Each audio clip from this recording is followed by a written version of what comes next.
Halo semuanya, welcome back with me in this YouTube channel dalam segmen Side to Side Podcast. Side to Side Podcast.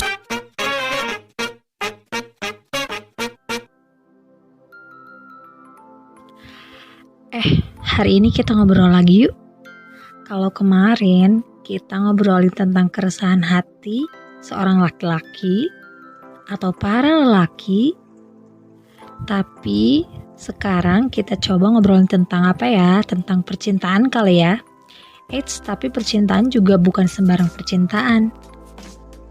Bisa jadi ini ada teorinya sih. Oke, kita mulai aja. Tapi sebelum mulai, like dulu sebagai uang parkirnya ya. Atau comment and subscribe. Ya, tema podcast kali ini adalah love language. Menurut kalian apa sih love language itu? Yap, bahasa cinta. Loh, emang cinta ada bahasanya ya? Terus ada gak sih kursus bahasa cinta? Jawabannya ada banget. Nah, konsep love language sendiri itu dikenalin sama Dr. Gary Chapman, penulis buku Five Love Language yang berasal dari Amerika. Love language ini gak melulu soal kepasangan ya, tapi bisa juga ke keluarga, teman, dan sanak saudara. Apakah love language itu penting? Jelas dong, ini penting banget buat kita tahu apa sih love language kita ataupun orang di sekeliling kita, supaya hubungan yang dijalin lebih harmonis gitu loh. Nah, bahasa cinta kalian apa nih? Kira-kira kalian suka diperlakukan atau memperlakukan pasangan kalian tuh seperti apa? Oke, yang pertama ada words of affirmation.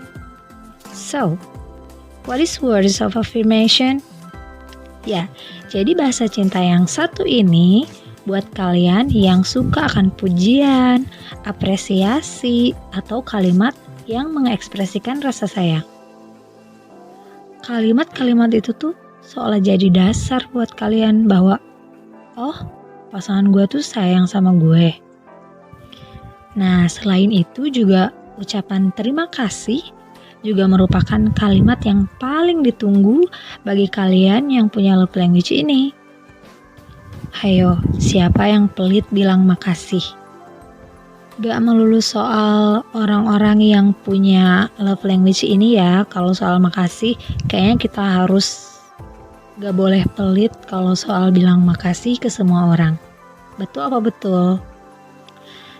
Ya, memang cukup klise sih, tapi gak ada yang salah sama love language yang satu ini. Kira-kira kalian yang ini atau bukan gak sih? Pasti ada yang bilang, wah ini gue banget nih. Tapi tunggu, kita lihat love language yang selanjutnya.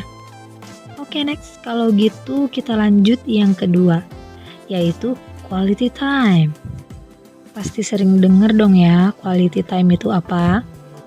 Dari arti katanya aja udah jelas bahwa orang ini menyukai waktu-waktu yang berkualitas bersama orang-orang terkasihnya. Jadi, lebih fokus ke kualitas waktu yang kalian habiskan sama pasangan atau keluarga dan juga teman-teman. Kayak misalnya nih, menghabiskan waktu bersama tanpa gadget.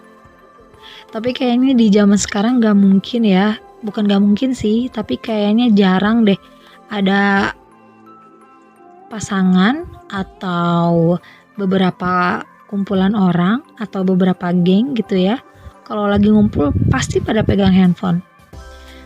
Kira-kira kenapa ya? Padahal asik banget tuh kalau waktunya dipakai buat ngobrol-ngobrol, buat sharing. Kan gak selamanya juga kita bisa kumpul-kumpul, ya gak? Jujur sedikit curcol sih kalau aku tipikal yang kalau kumpul sama temen atau sama orang-orang yang spesial tuh suka lupa sama handphone. Tapi ya udahlah ya, gak usah curhat. Nah, dengan menghabiskan waktu kualitas yang baik, maksud aku kualitas waktu yang baik atau menghabiskan waktu yang berkualitas dengan baik gitu maksudnya ya. Dengan begitu, rasa cinta kalian tuh kayak terpenuhi gitu. Dan komunikasi juga merupakan hal yang krusial bagi orang-orang yang punya love language ini. Dari mulai bercanda, cerita sehari-hari, sampai ngobrolin masa depan dengan harapan dapat menjaga hubungan ke depannya. Kalau yang ini gimana? Masih belum kalian banget juga? Oke, kita lanjut lagi.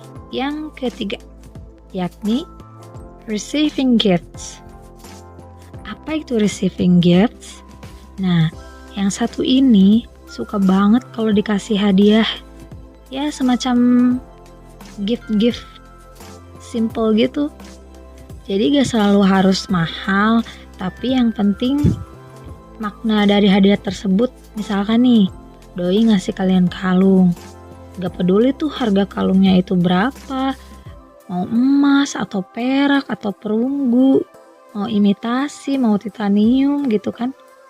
Mau harganya bermiliar-miliar atau cuma seharga perhiasan yang dijual di pasar-pasar sederhana.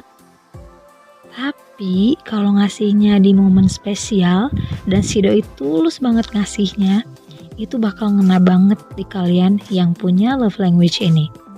Ayo, pasti banyak ya yang suka dikasih hadiah. Aku juga suka sih, tapi kita lihat dulu nih. Masih ada beberapa love language lagi. Di antara kalian pasti banyak ya, oh ini aku nih. Tapi pas baca lagi, oh ternyata ini juga aku. Oh ternyata ini juga aku. Sama banget kayak aku. Oke, next. Yang keempat adalah act of service. So, what is act of service? Nah, bagi mereka yang punya love language ini, kata-kata kayak I love you tuh gak terlalu berarti, tapi lebih ke talk less, do more. Intinya, jangan banyak ngomong, tapi lebih lihat ke tindakannya. Bener gak? Ini dia sayang sama gue gitu loh. Gak usah ngomong doang tapi buktiin gitu, tolong buktiin. Jadi lebih ke gimana pasangan kalian mentreatment kalian dari mulai hal kecil sampai hal besar. Kayak misalkan kalian seneng nih kalau doi nganterin makanan langsung atau masakin kalian ketimbang nanya udah makan belum, udah minum belum, jangan lupa makan ya. Kayaknya orang dewasa juga kalau lapar pasti makan sih. Gitu, iya kan? Terus kalau belum diingetin makan sama ayang, kita jadi gak makan gitu. Lemes besti, belum diingetin makan sama ayang. Nah, kebanyakan nih, kalau orang-orang yang tipe love language-nya act of service, itu kayaknya bakal berbeda pendapat atau bakal cekcok sedikit kali ya sama yang love language-nya words of affirmation. Karena yang satunya tuh beneran bucin yang perlu banget kata-kata pujian, kata-kata I love you gitu. Sedangkan yang satunya lebih ke tindakan. Bayangin aja kalau ada pasangan yang kayak begitu pasti salah paham mulu. Yang satunya pengen dimanja-manja oleh kata-kata, tapi yang satunya gue mah yang penting bukti gitu. Pernah ada kan di lingkungan kalian atau bahkan kalian sendiri nih punya cowok atau punya cewek kayak gini, yang satunya misalkan word affirmation tapi yang satunya act of service. Sering berantem kan? Wajar sih. Oke, next deh, terakhir ini ada physical touch.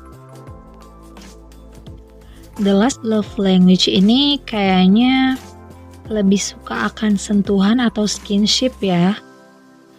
Tapi walaupun sentuhan fisik bukan berarti sentuhan yang enggak. No, sentuhan fisik bukan melulu soal tentang skinship negatif, tapi melainkan sebagai bentuk afeksi dari pasangan kalian ke kalian guys. Misalnya nih kayak doi ngelus kepala kita dengan tatapan yang dalam. Itu tuh kayak bikin baper, khususnya kaum cewek, ya gak sih? Kalian suka lihat kan kalau di drakor-drakor, kalau misalkan cowoknya megang kepala si ceweknya tuh suka agak melting, membatu gitu gak sih? Nah, kalian sebagai cewek gitu gak sih? Coba deh kalian jawabannya tulisin di kolom komentar ya. Tapi jujur kalau aku sendiri kayaknya iya deh, bakal melting gitu, tau gak sih? Tiba-tiba kalau misalkan kita lagi banyak ngomong nih, atau lagi gimana-gimana, tiba-tiba dibelai rambutnya, kayak wow, dunia ini tuh kayak milik aku banget, fix. Oh, terus gini nih, kalau pas kita nangis atau lagi ngomel gak jelas, nah suka gitu kan, kalau cewek suka gitu biasanya, nangis ngomel gak jelas, pengennya tuh doi gak usah babi bu ngomong apa, kamu gimana, cukup dipeluk aja beres, ya kan? Iya gak sih? Pasti cewek-cewek yang punya love language ini tuh pasti setuju deh. Kalau kalian lagi marah-marah, kalau kalian lagi bete nih, tiba-tiba kayaknya pengen banget nih nyari gara-gara sama cowok nih, kayaknya tuh kesel banget nih hari ini sama cowok gue nih. Nah, kita marah-marah gak jelas kan ya. Nah, kita tuh gak mau dia tuh ngejawab omelan kita gak mau dia ngasih saran ke kita atau ngasih perkuliahan ke kita gitu kan. Pengennya tuh udah cukup dipeluk aja beres, atau ya dibelai tadi gitu, ya kan? Pokoknya tuh sentuhan-sentuhan kayak gitu bikin kita merasa dicintai dan disayangi. Kalian yang punya love language ini pasti setuju. Aku dari tadi nanya-nanya setuju mulu ya. Kali aja kalian enggak gitu kan. Tapi pasti ada aja sih yang punya love language ini. Oke deh, jadi itu dia 5 love language yang patut untuk diketahui. Tentunya semua orang berbeda. Makanya penting banget buat kita mengetahui apa sih love language kita atau pasangan serta keluarga dan juga teman-teman kita, guna memberikan rasa nyaman dan kepuasan dalam hubungan. Kadang banyak nih orang yang menstereotipkan love language atau menyamaratakan love language gitu. Kayak misalkan satu orang dia tuh words of affirmation, dia tuh suka sama kata-kata cinta kayak I love you dan sebagainya.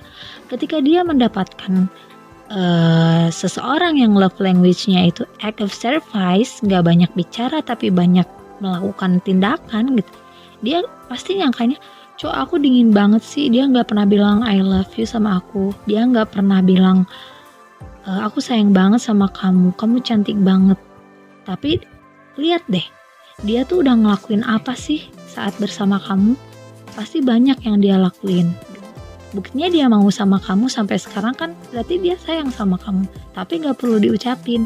Nah, dari situ kita perlu tahu apa itu love language dari pasangan kita, supaya lebih harmonis gitu. Ya gitulah intinya. Jadi semua orang tuh punya berbeda-beda love language. Ada yang punya 1 love language, ada juga 2, ada juga semua love language dalam satu orang.